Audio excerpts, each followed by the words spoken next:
Hi there, have you ever wanted to make something like this with a gacha character or something like this? Well, this is the video for you. Firstly, we need to get a gacha model and it has to have a body where you can see it, where the arms aren't covering anything in case we're gonna rig. This is the reference. On the left, it shows me doing the actual tracing of the body and the dress to show you all of the shadows and the lighting. And I do this in a few different colors, but I mainly use black, which is actually brown, for the main body so that it's the most easy to see. Next, on the middle, the center, we have me doing the gacha character, and this is basically like copying how the outfit looks because I really like it. My steps are really simple. First, I do the outline, which is what I'm currently doing on the gacha character, and I purposely do this in a separate layer because I'll be having another outline layer on top of this. So I'm really just quickly doing all of the shapes so that I can understand the big picture. And if you will watch further, and you will see that this outline, it goes very briefly on the ruffles and all of the cool elements of the dress, as you can clearly see here. And it doesn't focus on the hair or any other accessories because you would just add them later. Now, this is me on my second outline where I'm using a thinner brush so that I can do all of the individual small elements that you don't usually see or really notice. So I'm doing the sleeves now, and it was kind of difficult because the sleeves on the photo were very specific and I really wanted that touch. And now I'm still doing the same thing, but when I do the dress, you'll see the ruffles now, and it's really important for the ruffles. You have to take into account for the wind and the sun and what other elements that are happening in the background, because that'll actually sometimes do you dirty and it won't make sense when you actually put the vectors on and rig it. So I recommend that you understand what's going on in the reference photo in case if you want to recreate the scene. And in third photo is just the reference picture in case if you can't see it very well in my small reference screen in IMAX Paint, which is extremely bothersome, and in the left photo where I pretty much cover everything up with what I'm trying to show you.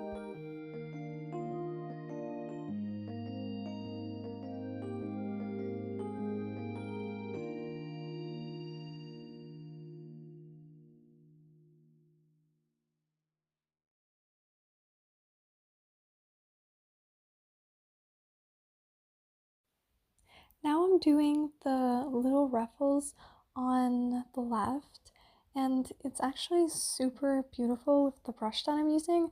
It's custom created, but I don't know if I can share it. I don't know how to do that yet. So what I'm doing here is I'm adding the things that I also had for the gacha character, but I'm making things a lot more obvious. Now, onto the left still, you can clearly see that I'm trying my best not to copy and paste the ruffles because I am more focused on the wind patterns of the photo. So that is why I'm adding these arrows. It's to indicate where it's going and how I can, if I did not have the reference photo, I could still show you how the ruffles would behave with these lines. And on the center, I have added all of the base colors, and now in the center, I'm cutting off some of the outline lines because that is to say that the dress doesn't have outlines. Because do you usually see clothes with outlines? It looks like there's outlines, but there's not. So I erase it to give it more volume and that it stands out more. And later on in the video, I actually color the outline, so don't attach it to the dress until the very end when you're done coloring the dress. Later on in the erasing outline part, I get more specific rather than just cutting like halving the vertical lines, I am more specific on cutting the horizontal because with the wind, the more like poofy lines, they're more invisible, let's say, and having those thick lines really shows volume onto the darkest spots in the dress. On the left, there shows the red lines as indicating for the wind, and as you can see, I clearly took away the reference and I'm still able to recreate all of those beautiful wave patterns. And sometimes I have the freedom to show different patterns that could have happened as well. So that is a nice feeling. And if you can see these three ones together, how some of them are more spaced out and others that are more closer in, that's also very important because if I were to color in the dress, then I would know more of the darker spots based on the ruffles.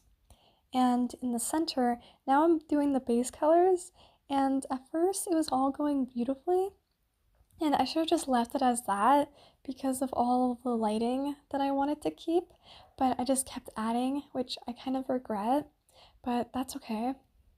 So there is more like speed paints now because I basically explained everything, and some parts of the video that I just cut out because it would truly be a waste of time, and it's more like an update thing. So as you can see, I'm adding a lot of different colors like blue, red, yellow, things that you don't usually see in the reference photo unless if you have a good eye. So yeah, as you can see, it clearly looks super ugly, but then I do the blur for the darker areas because some of the colors just work really well when you blend them together, like the blue and the dark blue. Onto the left again. Now as you can see, I'm adding blue to show you the very like basic shapes and how it all works. See, it looks super pretty now. And it shows the wind basics for the ruffles. So that's the dark spots and the green is the lighter spots. If you want other dress tutorials, let me know. Now we only have the left side, the center, sorry.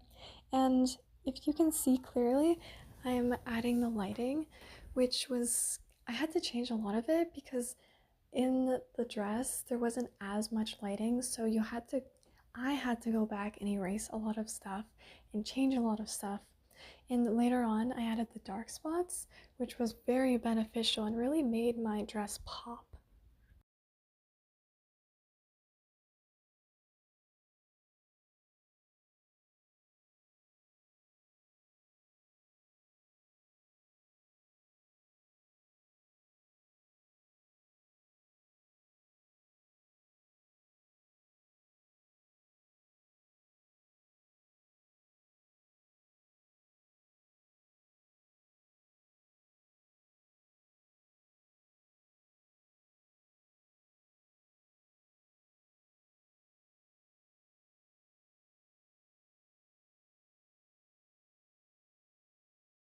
Now, after that I colored everything, now I'm finally doing the outline.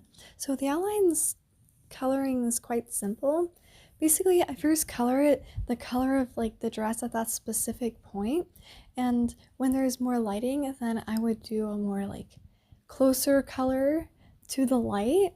And sometimes the blue just looks so good in certain places, so it's mostly just fooling around with color until it's nice. And also, during the darker shadows, I also add darker outline to like give the feeling that it's darker.